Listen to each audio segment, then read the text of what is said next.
Hello friends, कैसे हो आप सब। उम्मीद करती हूँ कि आप सब लोग बहुत अच्छे होंगे। अन्नपूर्णा दिव्य चैनल में एक बार फिर से मैं दिव्या आप लोगों का बहुत बहुत स्वागत करती हूँ। दोस्तों, आज के वीडियो में हम लोग एक सास बहू की कहानी को सुनेंगे। उम्मीद है कि ये कहानी आप लोगों को जरूर पसंद आएगी। कहानी थोड़ी सी भी पसंद आए तो वीडियो को लाइक कीजिएगा। चैनल पे पहली बार विजिट कर रहे हैं तो अन्नपूर्णा दिव्य चैनल को सब्सक्राइब कीजिएगा और इस कहानी को ज्यादा से ज्यादा शेयर कीजिएगा। तो चलिए फिर शुरू करते हैं। कल्याणी जी की बेटी का विवाह बहुत धूमधाम से संपन्न हो गया। सारे रिश्तेदार अब बेटी की विदाई के बाद अपना अपना सामान बांधकर निकलने की तैयारी करने लगे थे। कल्याणी जी सबको विदाई के सौगात के रूप में मिठाई और कपड़े दे रही थी। बेटी नव्या को कुछ पल को भूल आंसू बहाना बंद कर सब कुछ समेटने में लगी थी। तभी काकी सास ने पूछा, कल्याणी बहू, नव्या के ससुराल वाले हमारी बच्ची का ध्यान तो रखेंगे ना? कहीं कुंती की बेटी की तरह ससुराल में कड़क सास और कुशल पति मिल गया तो बेचारी हमारी लाडो की जिंदगी ही ना खराब हो जाए। नहीं काकी जी, उसके ससुराल वाले ऐसे तो नहीं लगे।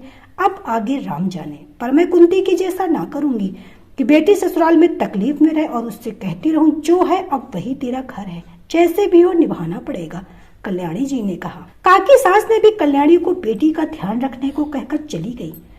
कल्याणी जी बेटी के ससुराल उसके रिसेप्शन में गई तो उन्हें सब सुलझे हुए लोग लगे। नव्या को ससुराल के नाम का भय अब भी सता रहा था, पर कल्याणी जी बेटी को प्यार से समझा रही थी कि उन्हें वहाँ सब कुछ ठीक लग रहा था। ये देख नव्या के माता पिता बेटी के सुखी और खुशहाल जीवन का आशीर्वाद देकर वापस आ गए। 3-4 दिन बाद कल्याणी जी नव्या का हाल जानने को फोन पर बात करना चाहिए और फोन लगा दी। उधर से नव्या कुछ बोल नहीं रही थी, बस उसके रोने की आवाज सुनकर कल्याणी जी विचलित हो गई। बेटा, तू रो क्यों रही? वहां तुझे किसी चीज की कमी है क्या? या फिर दामाद जी या सास ससुर ने कुछ कहा? तू ऐसे रोती रहेगी तो हमारी हालत खराब हो जाएगी। चुप क्यों है, बोलती क्यों नहीं? कल्याणी जी ने नव्या से पूछा। मम्मा, मैं कल आपसे बात करती हूँ। अपने आंसुओं को पोंछने की कोशिश करती नव्या माँ को इतना कहे चुप होने की कोशिश कर रही थी, पर आंसू बहे ही जा रहे थे। अरे सुन, कल्याणी जी कुछ कहती उससे पहले फोन कट गया। ये लड़की भी ना भगवान जाने क्यों रोई जा रही। हे भगवान, मेरी बेटी के ससुराल वाले वैसे तो नहीं जैसा उसने सुन रखा था, नहीं तो मेरी फूल सी बच्ची मुरझा जाएगी। ये सब कहते कहते कल्याणी जी बीसियों कॉल लगा दी, पर नव्या फोन उठा ही नहीं रही थी। अब तो कल्याणी जी को चिंता होने लगी। अभी सप्ताह भर ही तो हुआ है ससुराल में, शादी के समय तो चहक रही थी। एक विदाई के वक्त रोते रोते बोली थी, माँ ससुराल में मायके की तरह सुबह की चाय और चैन से सोने को तो मिले। अनिकेत ने तो कहा है माँ तुम्हें देखना पलकों पर बिठा कर रखेंगी, पर दोस्तों ने ससुराल के नाम से ही मुझे इतना डरा दिया कि मेरी हालत खराब हो रही, पता नहीं मेरा क्या होगा। तब कल्याणी जी बोली, तू बेकार चिंता करी, देखा समधन जी तेरा मुझसे भी ज्यादा ध्यान रखेंगी। नव्या माँ की बात सुनकर ससुराल आ गई। यहाँ पर उसे कुछ समझ ही नहीं आ रहा, करे तो क्या करे। सोच के विपरीत यहाँ सब कुछ एकदम ही उल्टा हो रहा था। बहू, ये कमरा अनिकेत का है और अब से तुम्हारा भी। इस कमरे की साजो सजावट सब कुछ अनिकेत से तुम्हारी पसंद कर पूछ कर ही करवाया गया। फिर भी कोई बदलाव करना हो तो बता देना। और हाँ, ये अलमारी की चाबी, अपने गहनों को संभाल कर रखने की जिम्मेदारी भी तुम्हारी। बहुत कुछ सोच समझ कर ही कमरे में तुम्हारे हिसाब से करवाया है यहाँ, ताकि मेरी बहू को कोई यहाँ भी परेशानी न हो। प्यार से सिर पर हाथ फेरते जब सुलोचना जी ने कहा तो नव्या उन्हें आश्चर्य देखने लगी। लगता है सासू माँ नई बहू को प्रभावित करने की कोशिश कर रही कि वो कितनी अच्छी सास है। नव्या मन ही मन सोचने लगी। प्रत्यक्ष में बस वो सिर हिला दी। नव्या देख रही थी कि सासू माँ जैसे कुंवारी ननद अदिति के लिए सब कुछ कर देती वैसे उसके लिए भी कर देती। कई बार तो उसका और अपना खाना परोस कर लेती और साथ बिठाकर खिलाती, ये कहते हुए कि यहाँ तुम थोड़ा क्यों खा रही हो बेटा, ये घर भी तुम्हारा है, संकोच नहीं किया करो। नव्या एक सप्ताह सास सुलोचना जी से प्यार पाकर निहाल हो गई।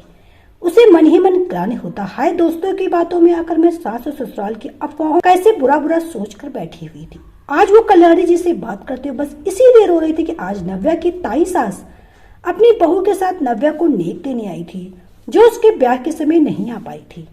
नव्या ताई सास और जेठानी के साथ बैठकर बड़े आराम से बातें कर रही थी। सुलोचना जी और अदिति उनके लिए चाय नाश्ते का इंतजाम करने में व्यस्त थे। लीजिए जीजी, ये नमकीन खाकर देखिए, नव्या के घर से आए और ये मिठाई तो वहाँ की स्पेशल है, इसकी माँ ने बनाकर कल ही भिजवाए हैं। सुलोचना जी ने अपनी जेठानी से कहा। अरे क्या रे सुलोचना, अभी भी तो तेरा चूल्हा चौका से जी नहीं हटा, लगी है रसोई में। अब तो अपनी बहू को ये सब करने तो बस मेरी तरह आराम कर। मुझे देख, मैं तो पहले दिन से ही कामों से छुट्टी ले ली हूँ। अब जब बहू आ गई तो हम काहे ना आराम करे, ताई सास ने कहा।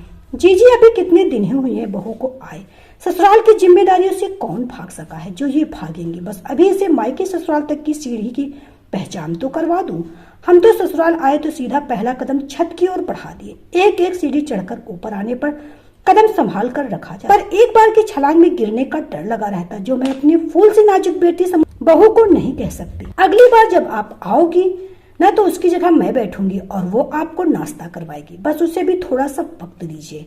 सुलोचना जी नव्या की ओर प्यार से देखते हुए बोली। ज्यादा सिर चढ़ा रही सुलोचना देखना बहुत पछताएगी। जाते जाते तीखे बाण ताई सास सुलोचना जी से कह गई, जिसे दरवाजे की ओर से नव्या ने सुन लिया। तभी सासू माँ सुलोचना जी की आवाज सुनाई दी, जीजी मेरा मानना है कि ताली दोनों हाथों से बजती है। मैं अगर बहू को प्यार दूंगी तो वो भी माना पूरा नहीं पर थोड़ा सम्मान और प्यार बहू भी देगी, ऐसी उम्मीद करती हूँ। फिर ये तो सब ऊपर वाले पे, जो हमारी किस्मत में होगा वो होगा। सुलोचना जी का जिठानी को विदा कर घर आ गई। बहू जीजी की बात को दिल पर मत लेना। एक बात सदा याद रखना, तुम्हारे साथ जो मेरा रिश्ता या अपनापन है वो जीजी से नहीं हो सकता। वैसे भी लोग आज आग लगाने का काम करते हैं, बुझाने का नहीं। मुझे तुम पर भरोसा करना तो तुम्हें भी मुझ पर करना होगा। सुलोचना जी ने कहा, जैसे तुम्हारी बुराई नहीं सुन ना तुम उनकी, बस वही रिश्ता हमारे बीच बना के चलना है। बहू की आंखों में जिठानी के बोल पानी की तरह बहते देख उसे प्यार से गले लगाती सुलोचना जी ने कहा। इन्हीं सबके बीच कल्याणी जी का फोन आ गया था और नव्या की भराई सी आवाज सुनकर वो घबरा गई। कल्याणी जी बार बार फोन कर रही थी। बेटी का रोना सुनकर वो परेशान हो रही थी, पर नव्या बात करने की स्थिति में नहीं थी तो वो फोन उठा ही नहीं रही थी। नव्या जब संयत हो गई तो माँ को फोन लगाकर बोली, माँ तुम मेरे रोने का गलत मतलब निकाल बैठी। तुम्हारी बेटी को किसी चीज की कोई कमी नहीं। जो प्यार मायके में मिल रहा था यहाँ उससे दुगना मिल रहा है ना। अच्छी बात, पता आज क्या हुआ, कहकर नव्या कल्याणी जी ताई सास और सासू माँ के बीच की सारी बातें बता दी। माँ मम्मी जी भी तुम्हारी तरह ही प्यार करती, मैं यहाँ खुश हूँ माँ, तुम चिंता मत करना। हाँ बेटा तू ऐसे ही खुश रहना, माता रानी की कृपा तुम पर सदा बनी रहेगी। कल्याणी जी बेटी की खुशी देखकर खुद भी खुश होती हुई बोली।